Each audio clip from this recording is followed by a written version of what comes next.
Capítulo 19. El buen dueño de casa. Apartarse uno de los efectos desastrosos de la vida en estos tiempos tenebrosos ciertamente es muy difícil, pero indispensable. De otro modo es devorado por la vida.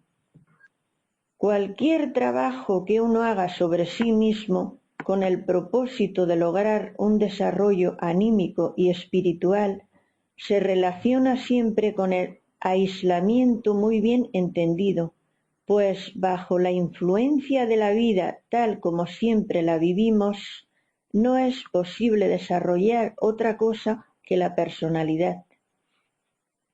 En modo alguno intentamos oponernos al desarrollo de la personalidad. Obviamente esta es necesaria en la existencia, mas ciertamente es algo meramente artificial, no es lo verdadero, lo real en nosotros.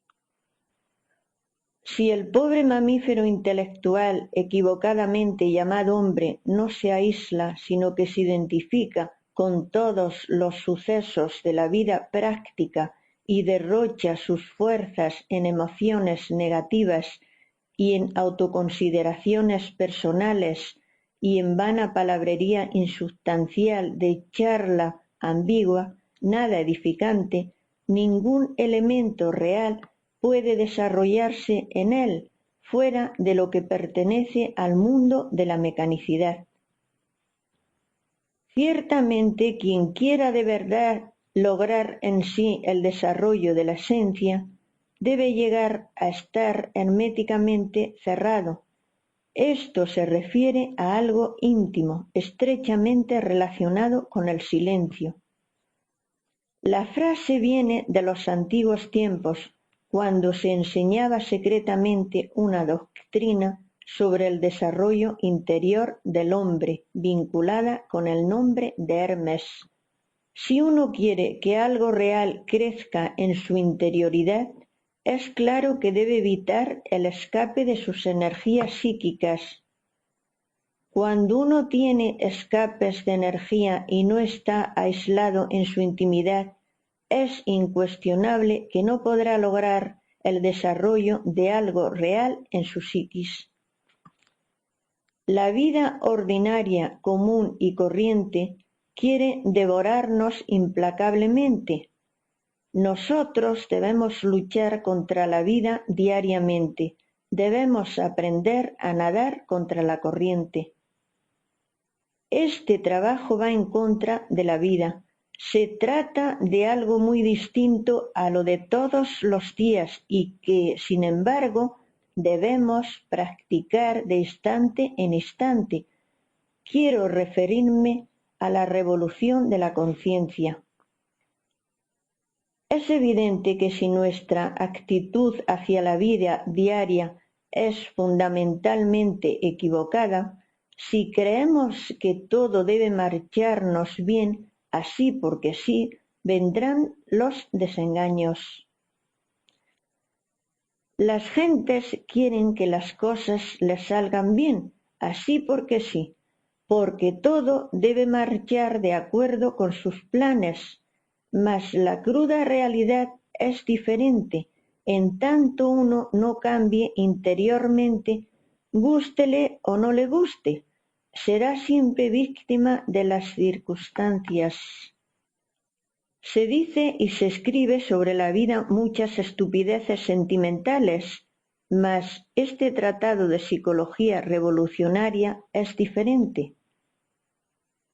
Esta doctrina va al grano, a los hechos concretos, claros y definitivos. Afirma enfáticamente que el animal intelectual equivocadamente llamado hombre es un bípedo mecánico, inconsciente, dormido. El buen dueño de casa jamás aceptaría la psicología revolucionaria. Cumple con todos sus deberes como padre, esposo, etc. Y por ello piensa de sí mismo lo mejor, pero solo sirve a los fines de la naturaleza, y eso es todo. Por oposición, diremos que también existe el buen dueño de casa que nada contra la corriente, que no quiere dejarse devorar por la vida. Empero, estos sujetos son muy escasos en el mundo, no abundan nunca. Cuando uno piensa de acuerdo con las ideas de este tratado de psicología revolucionaria, obtiene una correcta visión de la vida.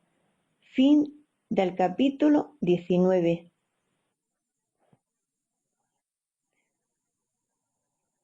Capítulo 20. Los dos mundos. Observar y observarse a sí mismo son dos cosas completamente diferentes. Sin embargo, ambas exigen atención. En la observación, la atención es orientada hacia afuera, hacia el mundo exterior, a través de las ventanas de los sentidos. En la autoobservación de sí mismo, la atención es orientada hacia adentro y para ello los sentidos de percepción externa no sirven. Motivo este más que suficiente como para que sea difícil al neófito la observación de sus procesos psicológicos íntimos. El punto de partida de la ciencia oficial en su lado práctico es lo observable. El punto de partida del trabajo sobre sí mismo es la autoobservación, lo autoobservable. Incuestionablemente, estos dos puntos de partida, renglones arriba citados, nos llevan a direcciones completamente diferentes. ¿Podría alguien envejecer enfrascado entre los dogmas intransigentes de la ciencia oficial, estudiando fenómenos externos, observando células, átomos, moléculas, soles, estrellas, cometas, etc., sin experimentar dentro de sí mismo ningún cambio radical? La clase de conocimiento que transforma interiormente a alguien jamás podría lograrse mediante la observación externa. El verdadero conocimiento que realmente puede originar en nosotros un cambio interior fundamental tiene por basamento la autoobservación directa de sí mismo. Es urgente decirle a nuestros estudiantes gnósticos que se observen a sí mismos y en qué sentido deben autoobservarse y las razones para ello. La observación es un medio para modificar las condiciones mecánicas del mundo. La autoobservación interior es un medio para cambiar íntimamente. Como secuencia o corolario de todo esto, podemos y debemos afirmar en forma enfática que existen dos clases de conocimiento, el externo y el interno, y que a menos que tengamos en sí mismos el centro magnético que pueda diferenciar las calidades del conocimiento, esta mezcla de los dos planos u órdenes de ideas podrían llevarnos a la confusión. Sublimes doctrinas pseudoesotéricas con marcado cientificismo de fondo pertenecen al terreno de lo observable, sin embargo son aceptadas por muchos aspirantes como conocimiento interno. Nos encontramos pues ante dos mundos, el exterior y el interior. El primero de estos es percibido por los sentidos de percepción externa. El segundo solo puede ser perceptible mediante el sentido de autoobservación interna. Pensamientos, ideas, emociones, anhelos, esperanzas, desengaños, etc., son interiores, invisibles para los sentidos ordinarios, comunes y corrientes, y sin embargo son para nosotros más reales que la mesa del comedor o los sillones de la sala. Ciertamente, nosotros vivimos más en nuestro mundo interior que en el exterior. Esto es irrefutable, irrebatible. En nuestros mundos internos, en nuestro mundo secreto, amamos, deseamos, sospechamos, bendecimos, maldecimos, anhelamos, sufrimos, gozamos, somos defraudados, premiados, etcétera, etcétera, etcétera. Incuestionablemente, los dos mundos interno y externo son verificables experimentalmente. El mundo exterior es lo observable, el mundo interior es lo autoobservable en sí mismo y dentro de sí mismo, aquí y ahora.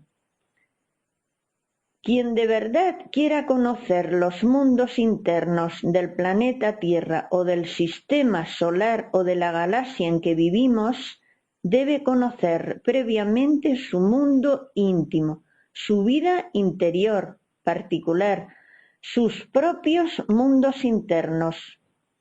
Hombre, conócete a ti mismo y conocerás al universo y a los dioses. Cuanto más se explore este mundo interior llamado uno mismo, tanto más se comprenderá que se vive simultáneamente en dos mundos, en dos realidades, en dos ámbitos, el exterior y el interior.